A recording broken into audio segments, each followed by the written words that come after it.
세계사에서 한국전쟁은 무엇일까?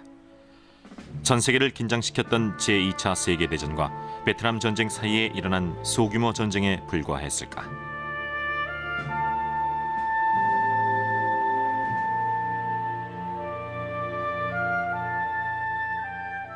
그러나 실상은 전혀 다르다. 아시아의 패권을 놓고 벌어진 피비린내 나는 전쟁이었으며 혹독한 추위와 지칠 줄 모르는 적에 맞서야 했던 처절한 전쟁이었다.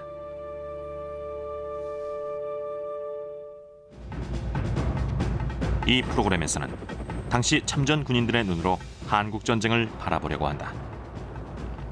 여러분은 공포와 혼란, 피가 뒤범벅된 진짜 전쟁의 모습을 보게 될 것이다. 참고로 이 프로그램 내 많은 화면들은 처음으로 일반인에게 공개되는 것이다. 그럼 냉전의 첫 번째 화약고 한반도로 가보자.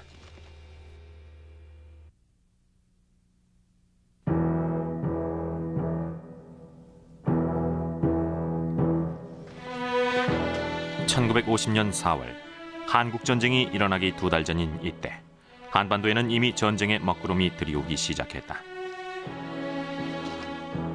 남한의 한 사진사가 촬영한 이 처형 장면은 전쟁으로 치닫고 있던 남한과 북한의 대치 상황을 보여준다.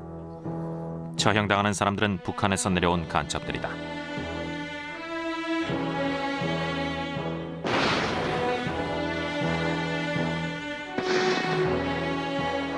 불과 몇 년 전까지 남한과 북한은 한 나라였지만 이제는 적이다. 제2차 세계대전 후 싹트기 시작한 둘의 긴장관계는 당시 거의 폭발 직전이었다. 한국은 고요한 아침의 나라로 불리지만 실제 자연 환경은 험하고 과거 역사는 고난의 연속이었다. 한국이 위치한 한반도는 북태평양의 조그만 반도로 미국에서 만여 킬로미터 떨어져 있다. 특이한 점은 주변에 러시아와 중국, 일본, 세 강국이 버티고 있다는 것이다. 그 결과 한반도는 주변 강국들의 힘겨루기 장소가 돼 잠시도 편할 틈이 없었다. 제2차 세계대전이 끝났을 때 한반도는 일본의 식민지 통치에서 막 벗어난 상태였다. 1945년 7월 포츠담 회담에서 미국과 소련은 한반도의 일본군을 공략하기 위해 각각 남쪽과 북쪽에서 진격해 들어가기로 했다. 그렇게 해서 미군과 소련군은 대략 한반도의 중간인 북위 38도선에서 만나게 됐다. 그리고 이 38선을 경계로 한반도를 분할 점령하기로 한다. 소련은 38선의 위쪽인 북한을, 미국은 아래쪽인 남한을 차지하게 된 것이다.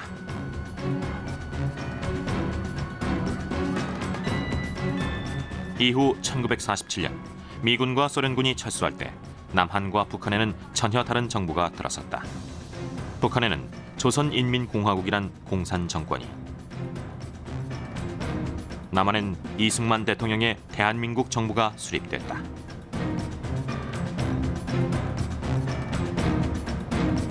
남한과 북한은 서로 상대를 없애려고 했다. 대립은 격화됐고 38선 부근에서는 이미 수차례 교전이 벌어졌다. 이 작은 반도는 두 개의 정부가 양립하기엔 비좁았다.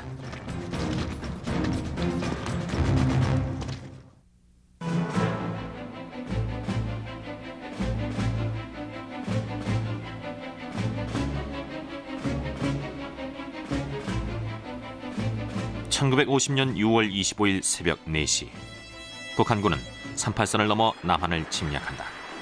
이전의 소규모 교전과는 차원이 다른 전면전이었다. 13만 5천 명에 달하는 북한의 인민군은 별다른 저항을 받지 않고 거침없이 남쪽으로 진격했다. 수적으로나 장비면에서 열세였던 남한의 국군은 저항다운 저항 한 번 못한 채 속수무책으로 당했다. 당시 남한의 전투력 열세에는 그럴 만한 이유가 있었다. 한국 전쟁 전에 이승만 대통령은 공공연하게 북침을 주장했다. 이에 미국은 아예 국군의 전력 증강을 막았다. 그런데 미국의 이런 전략이 남한을 위험에 빠뜨린 꼴이 됐다. 남한은 거의 맨손으로 북한의 탱크와 엄청난 화력에 맞서야 했다. 결국 전쟁 발발 이틀 만에 38선에서 50여 킬로미터 떨어진 서울이 북한에게 넘어가고 만다.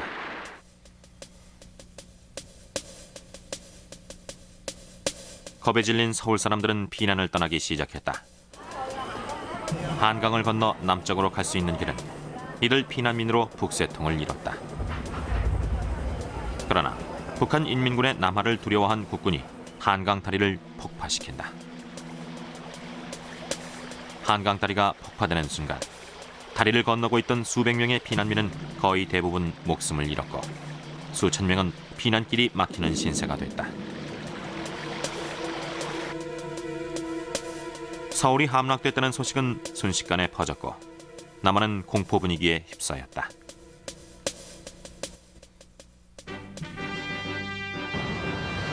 북한은 자신들이 남침할 경우 미국이 간섭하지 않을 것이라고 판단했다. 그런데 막상 전쟁이 벌어지자 미국은 예민하게 반응했다. 남한이 공산 정권에 넘어가면 다음은 일본 차례일지 모른다고 생각했다. 여론이 들끓자 당시 미국 대통령 트루먼은 우선 해 공군력을 이용해 북한군을 격퇴하라고 명령한다. 한국은 작은 나라이고 아주 먼 나라입니다. 그러나 그곳에서의 일은 온 미국민들에게 중요합니다. 이번 북한의 침략은 모든 자유국가의 안전을 위협할 수 있는 행위입니다.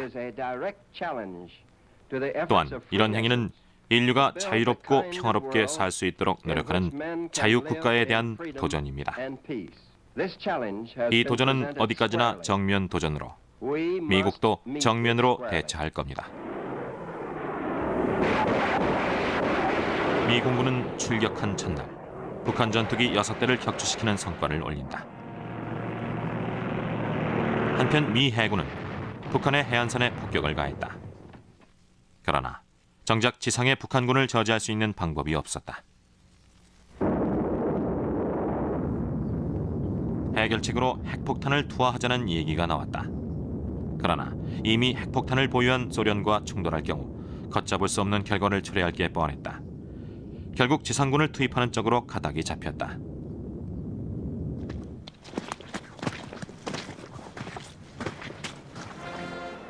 트루먼 대통령은 유엔에 국제경찰로서 북한을 저지해달라고 요청했다.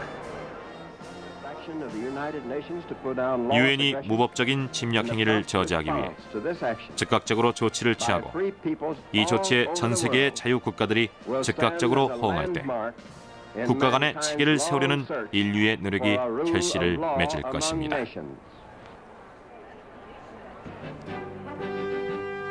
유엔군의 핵심은 미군이 맡았다. 그러나 1950년 미 군사력은 걱정스러울 만큼 약한 상태였다. 이 예산은 1945년의 10분의 1 정도였고 특히 극동아시아에 배치된 미군은 극소수였다. 당시 남아있던 미 군사력은 유럽의 북대서양 조약기구에 거의 집중돼 있었다.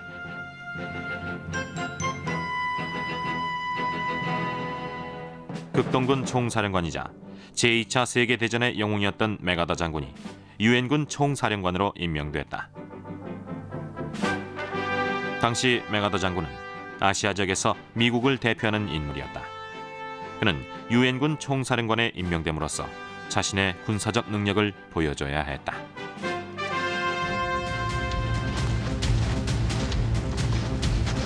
제일 먼저 급파된 스미스 중령의 특수임무 부대는 급박한 전쟁 상황을 온몸으로 느낄 수 있었다. 7월 초 스미스 특수임무 부대는 오산 부근에서 남쪽으로 진격하는 북한군을 발견했다.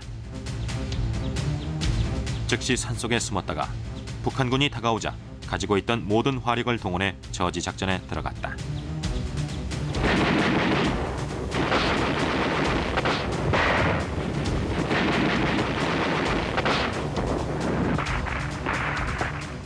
그러나 북한군의 탱크를 막기에는 역부족이었다.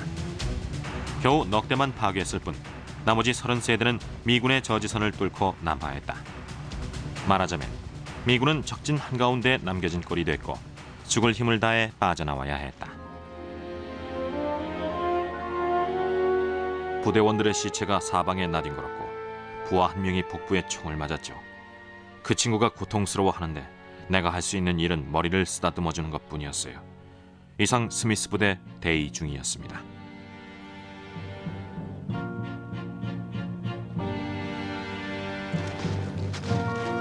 이 오산 전투를 통해 유엔군의 임무가 단순한 국제경찰이 아니라 전쟁에 적극적으로 개입해야 한다는 점이 명확해졌다.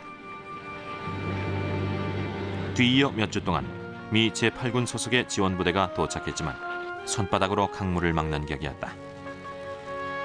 북한은 부산 근처까지 진격해 내려왔고 유엔군은 조금만 더 밀리면 바다로 뛰어들어야 할 형편이었다. 당시 유엔군의 전략은 북한군을 상대로 지연작전을 펴는 것이었다. 남진 속도를 둔화시키고 방어선을 구축하면서 시간을 벌려고 했지만 쉽지 않았다. 계속해서 북한군에게 밀려 후퇴를 거듭했다.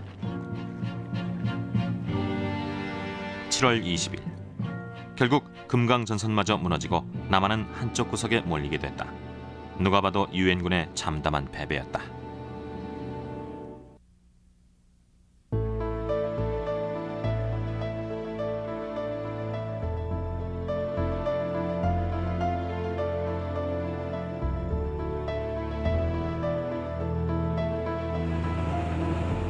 (1950년 8월) 유엔군은 궁지에 몰렸다.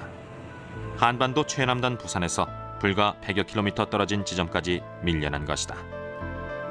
이제 부산을 지켜주는 마지막 울타리는 낙동강으로 이 방어선마저 무너지면 끝장이었다. 유엔군의 낙동강 방어선은 불안정했다. 미식 축구장 100개 정도의 전선을 방어하려면 3,600명의 사단 병력이 필요하다. 그런데 낙동강 전선은 150개의 미식 축구장을 몇 개 대대가 지키는 격이었다. 수적 열세보다 더 심각한 문제는 바닥에 떨어진 사기였다. 유엔군은 평화 유지 임무를 수행하다가 갑자기 치열한 전투 현장에 투입돼 상당수가 전장 공포 증세마저 보였다.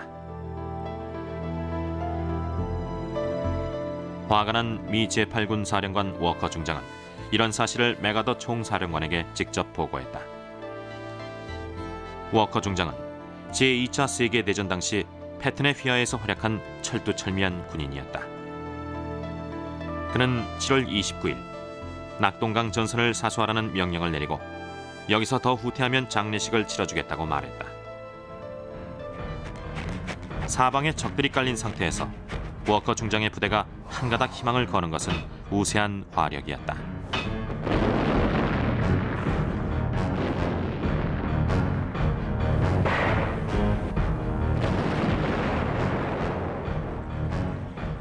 낙동강 방어선의 서남부에서 미 8군 25사단이 반격을 시도하는 동안 콜세어 전폭기가 북한군의 폭격을 가하며 적의 보급로를 파괴했다.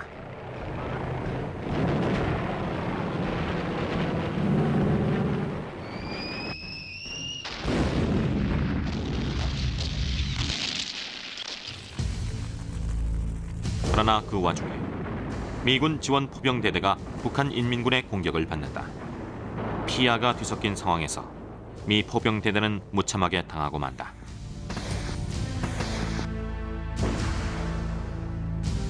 이 전투로 미 포병대대는 모든 장비를 잃었고 수백 명의 인명피해를 입었다. 서남부 반격작전은 실패했다. 한편 이보다 조금 상류 쪽에서는 북한군이 낙동강 방어선의 빈틈을 발견하고 공격을 개시했다. 밤사이 낙동강을 건넌 북한군은 이름 없는 능선을 점령하는데 이 능선을 통해 곧바로 부산으로 진격할 수도 있는 위태로운 상황이었다. 미군은 즉각 공세에 나섰다. 2주 동안 치열한 전투가 전개됐다.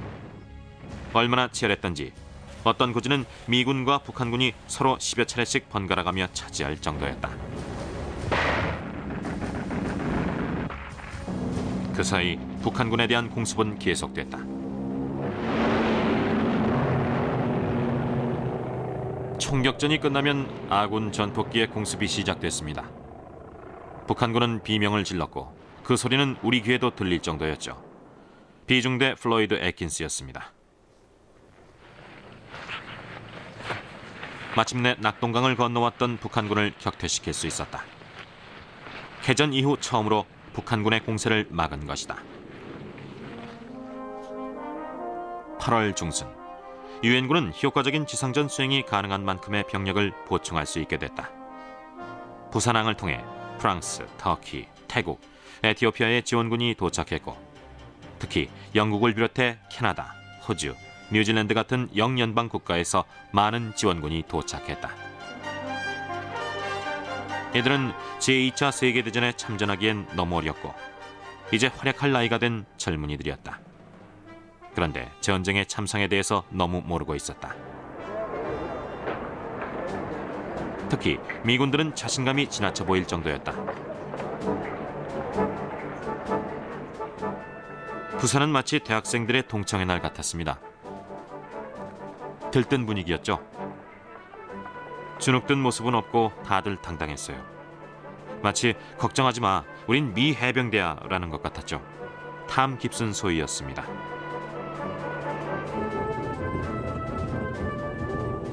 새로 도착한 미군들 중에는 흑인 신병들도 많았다. 이 흑인 신병들은 미군 역사상 처음으로 백인들과 한 부대에서 전투에 참가하게 됐다. 한국전쟁 이전까지 미군은 흑인과 백인이 다른 부대에 소속돼 있었지만 급하게 병력을 배치하면서 흑백 혼합부대가 탄생하게 됐다.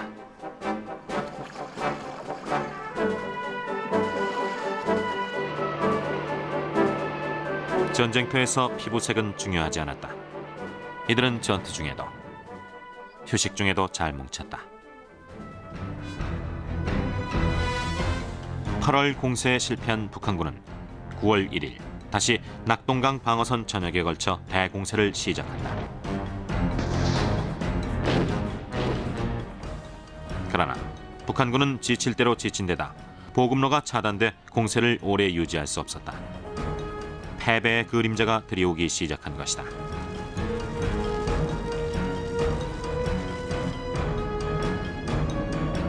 마침내 유엔군이 반격을 할 때가 됐다. 그리고 그 반격의 장소는 메가더 총사령관이 알고 있었다.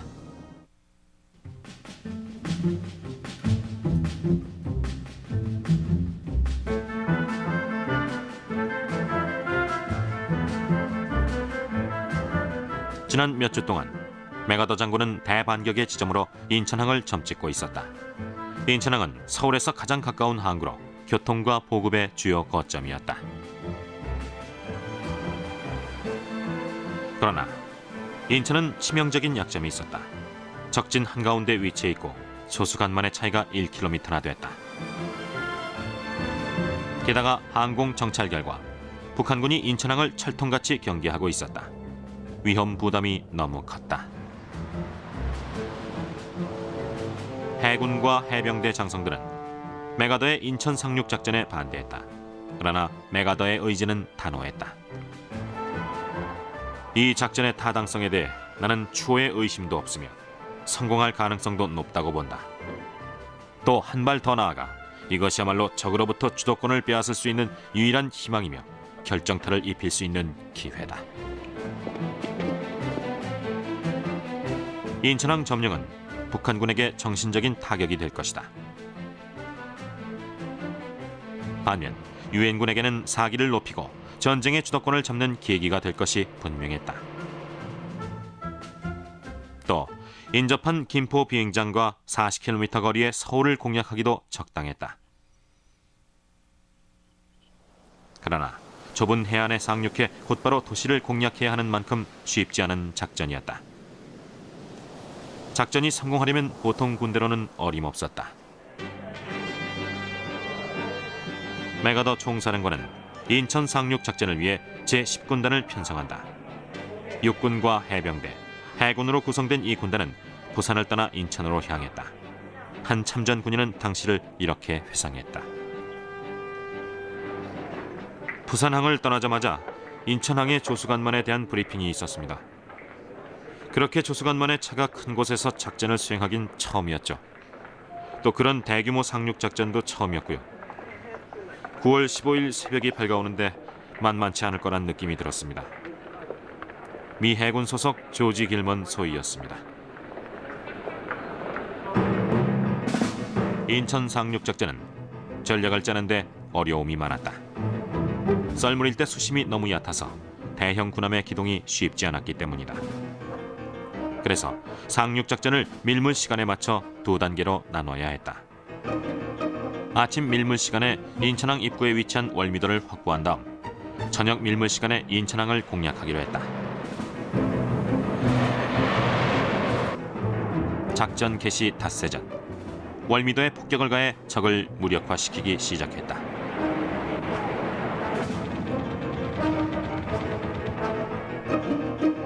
그리고 이틀 전 상륙정이 합류했다.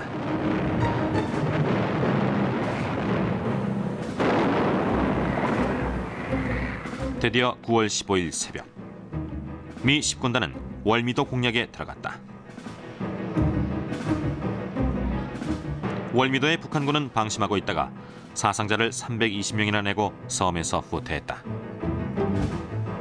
미군은 전사자는 한 명도 없이 부상자만 20명이었다. 월미도 점령 후 다음 밀물까지 11시간 동안 10군단의 보병들은 휴식을 취했고 콜세어 전폭기들은 인천 시가지에 융단 폭격을 해댔다. 다음은 당시 월미도에서 공습을 지켜본 잭 시걸 기자의 라디오 방송 내용이다. 콜세어기가 날아가고 있습니다.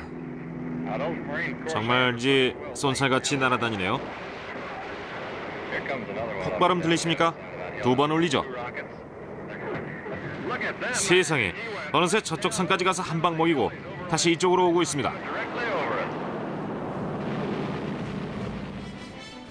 어둠이 깔리자 본격적인 인천 상륙작전이 시작됐다. 상륙 목표 지점은 인천 시가지와 가까운 레드비치와 남쪽의 블루비치였다. 구축함과 로켓 포함해서 포탄을 퍼부어댔다.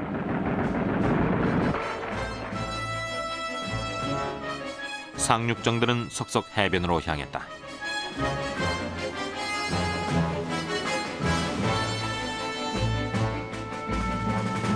탱크와 각종 중장비들도 상륙했다. 보병들은 해안에서 인천항 탈환을 준비했다. 작전 개시 1시간 30분 만에 레드비치를 완전 장악하고 인천 시가지로 들어갔다.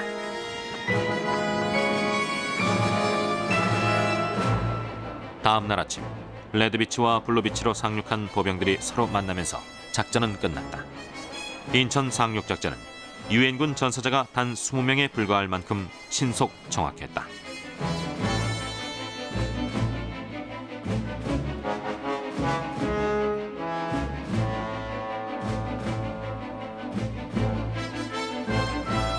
메가더 총사령관의 도박은 성공했고 그 성공에 가장 기뻐한 것은 그 자신이었다.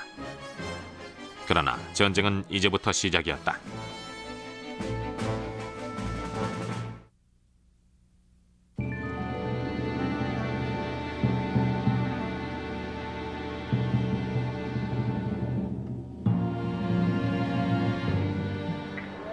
유엔군의 인천 상륙으로 남아나 있던 북한군은 큰 타격을 입게 됐다. 당시 북한군은 낙동강 전선에서 총력전을 펼치고 있었고 유엔군의 인천 상륙은 전혀 예상치 못했다. 게다가 낙동강의 북한군은 인천 상륙 작전이 끝난 뒤로도 일주일 동안 이 사실을 통보받지 못한 상태에서 전투에 임했다. 뒤늦게 이 사실을 알게 된 북한군은 겁을 먹고 즉시 퇴각하기 시작했다. 한편 인천에 상륙한 미 10군단은 서울을 향해 전진하기 시작했다. 이들의 발걸음에는 자신감이 가득했다. 제1 목표 지점은 김포 비행장이었다. 김포는 서울에서 가장 가까운 비행장으로 전략적으로 중요했다. 9월 18일 김포는 미 해병대의 손에 들어왔다. 그 후 해병대의 콜세어기가 김포 활주로에서 이륙해 서울을 폭격했다. 서울 수복의 신호탄이 울려 퍼진 것이다. 서울 수복 작전은 세 갈래로 나뉘었다. 우선 제5해병사단은 김포를 통해 바로 한강을 건너 서울의 서쪽 시가지를 공략하기로 했다. 한편 제1해병사단은 서울 남부의 교외 지역을 점령하고 서쪽 시가지에서 제5해병사단을 만나기로 했다. 마지막으로 낙동강 방어선에 미 육군 제7사단이 올라오면서 동쪽에서 발생할지 모르는 북한군의 증원을 차단한다.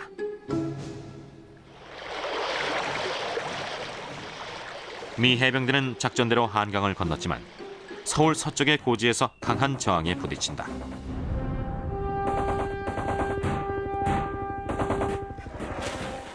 북한 인민군은 꿈쩍도 하지 않았고 치열한 접전으로 미 해병대는 큰 타격을 입었다.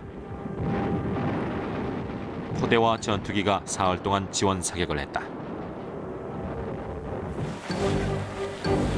또 화염 방사기까지 동원됐다.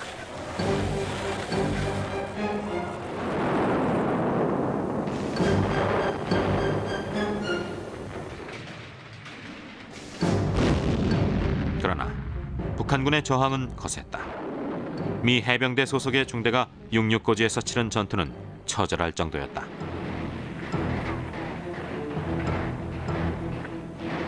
이 해병 중대는 참호 속의 북한군을 상대해 총검을 들고 백병전까지 치러야 했다. 포연이 거쳤을 때 중대 병력 206명 가운데 33명만이 살아남아 승리의 기쁨을 맛봤다. 한편 서울 남동쪽에서는 미 육군 제7사단이 북한군을 쫓으며 올라오고 있었다.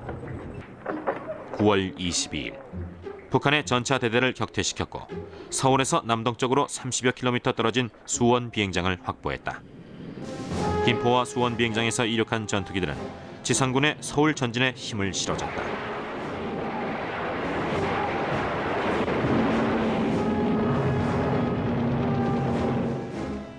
(9월 24일) 유엔군은 서울 주변의 고지를 점령했다. 그때 광경을 잊을 수 없어요. 아래 펼쳐진 도시 곳곳에서 연기가 치솟고 건물은 불길에 휩싸여 있었죠. 콜스 여기가 날아와 폭격을 하면 폭발음과 함께 검은 연기가 솟아올랐습니다. 고지에서 본 그 광경은 마치 영화 같았죠. 하지만 그건 현실이었어요. 비숍 이등병이었습니다.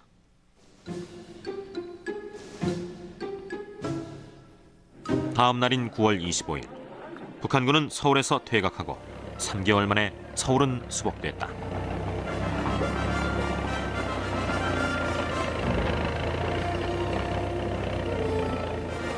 남한 경제 문화의 중심인 서울이 다시 원래 주인에게 돌아온 것이다.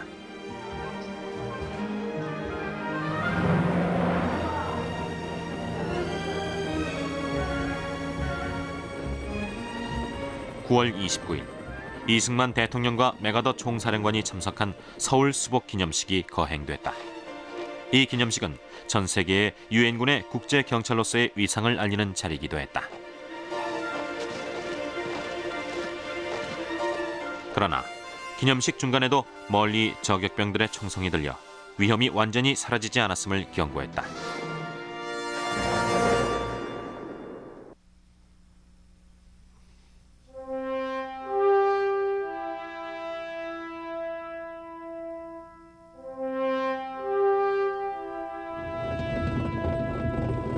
(1950년 9월) 이제 전선은 유엔군에게 유리하게 전개됐다. 마치 노르망디 상륙작전 후 연합군의 모습을 보는 것 같았다.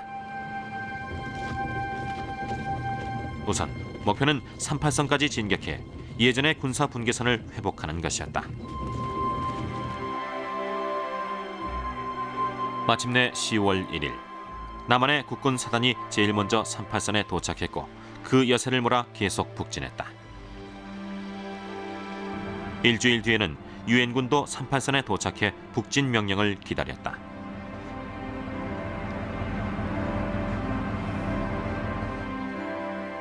그런데 이때부터 미국 청계의 고민은 시작됐다. 유엔군을 북으로 진격시키는 것이 옳을까? 그렇게 되면 국제경찰의 임무 범위를 넘는 것이 아닐까? 결정은 쉽지 않았다. 한편 이때 미군 사령부는 중국이 북한을 돕기 위해 병력을 만주로 이동시킨다는 소문을 듣는다. 중국은 한반도에 대한 미국의 간섭을 못마땅해 했고 그 간섭이 만주 지역으로 이어질까 염려하고 있었다.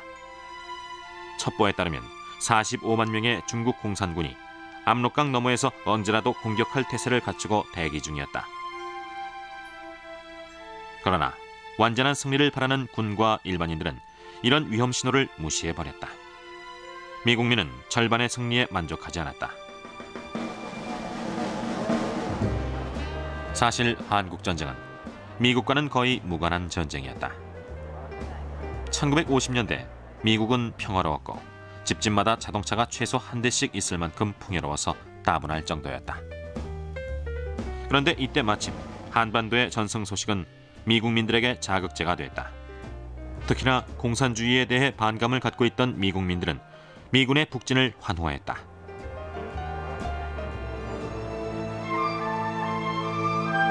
전쟁터가 북한으로 옮겨지면서 남한 사람들은 일상생활로 돌아갔다. 결혼식과 장례식도 치르고 시장도 열렸다. 또 지난 넉 달 동안 전쟁이 남긴 상처를 복구하면서 이승만 대통령이 늘 다짐했던 한반도의 통일을 기대했다. 그 기대는 오랜 세월 외세의 간섭과 침입에 시달렸기 때문에 더욱 간절했다. 한국은 과거 때로는 중국, 때로는 일본, 때로는 러시아의 간섭을 받는 수모를 겪었다. 심지어 이들 나라의 지배를 받기도 했다. 그 가운데서도 중국은 1000년이 넘게 한반도에 영향력을 행사했다. 그래서인지 두 나라는 불교와 벼농사를 짓는 등 문화적으로 비슷한 점이 많다. 그러나 1950년 이 두 나라의 정치 체계는 완전히 달랐고 한국전쟁은 이를 확인하는 자리가 됐다. 남한의 국군과 중국의 공산군은 그 어느 때보다 격렬한 충돌을 앞두고 있었다. 북한의 수도 평양으로 가는 길은 거칠 것이 없었고 유엔군은 각 부대별로 누가 먼저 평양에 도착하는지 경쟁했다. 북한은 평양 근처에 저지선을 구축했지만 유엔군의 파죽지세의 공격을 막아내지 못했다. 미 제8군은 38선을 넘어 북진한 지 열흘 만에 평양 입구에 도착했다. 뻥 뚫린 길을 바라보며 미군들은 몹시 들떴다. 메가더 총사령관이 추수감사절을 고향에서 보내게 될 거라고 했고 우린 그 말을 믿었어요. 사기가 하늘을 찔렀죠. 카디널 이등병이었습니다. 미 제8군은 북한을 완전히 점령하기 위해 평양에서 다시 북서쪽으로 전진했다. 북한의 마지막 주요 육상 거점이었던 청천강을 건널 때는 승리가 바로 눈앞에서 손짓하고 있었다.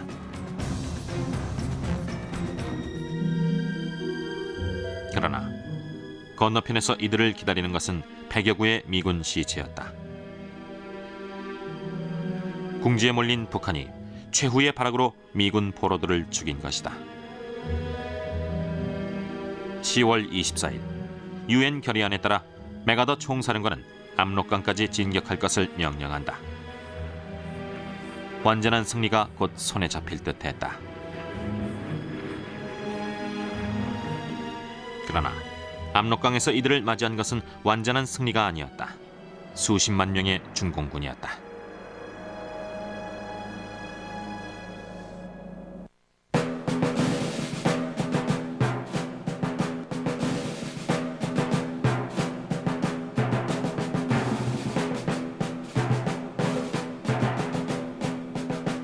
(1950년 10월 25일) 유엔군이 설마했던 일이 현실로 나타났다. 압록강으로 진격하던 유엔군 앞에 갑자기 셀 수 없이 많은 중공군이 모습을 드러낸 것이다.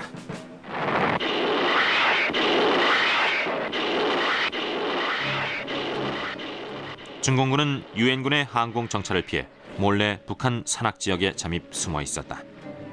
이들의 기습 공격에 유엔군은 속수무책으로 당했다.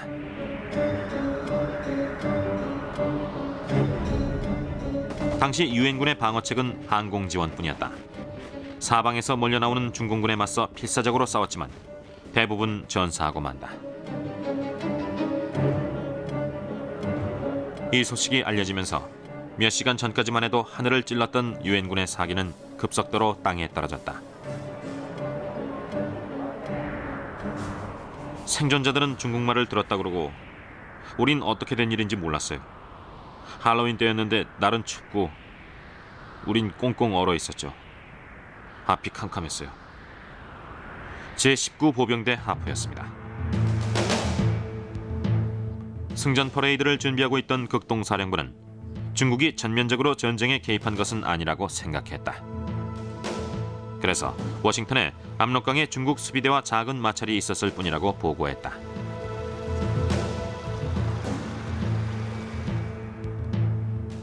그러나 워커 중장은 불안한 기분이 들었다. 휘하 부대원들을 전부 청천강까지 후퇴시킨 다음 상황을 다시 알아보라고 지시했다. 그런데 일순간 중공군이 자취를 감춰버렸다. 산속으로 들어가 숨어버린 것이다.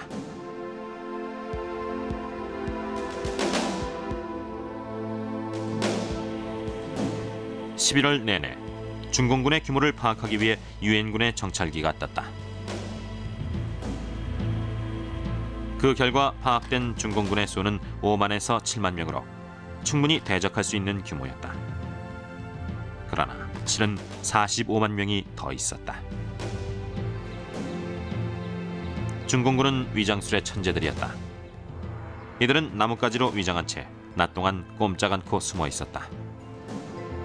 그러면 아무리 정찰기가 위에서 자세히 관찰해도 중공군의 모습을 찾아내기가 힘들었다.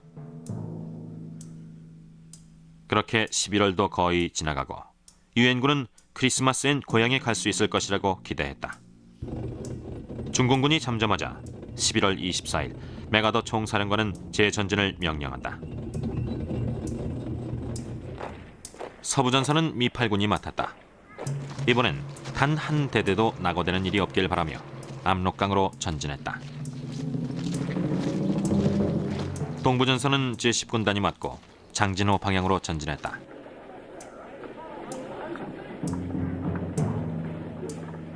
첫날의 성과는 그다지 나쁘지 않았다. 조금이지만 모든 부대가 고루 전진했다. 그러나 다음 날 전세는 뒤집어졌다.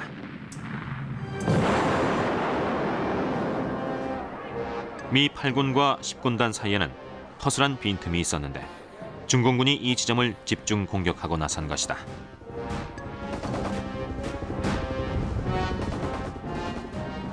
유엔군의 전선은 두 동강이 나고 말았다. 재전진 사흘 만에 유엔군은 전면 후퇴하는 처지가 됐다. 그러나 두 동강 난 것은 유엔군의 전선만이 아니었다. 혹독한 겨울과 무자비한 공산군 앞에서 유엔군의 사기도 두 동강이 났다.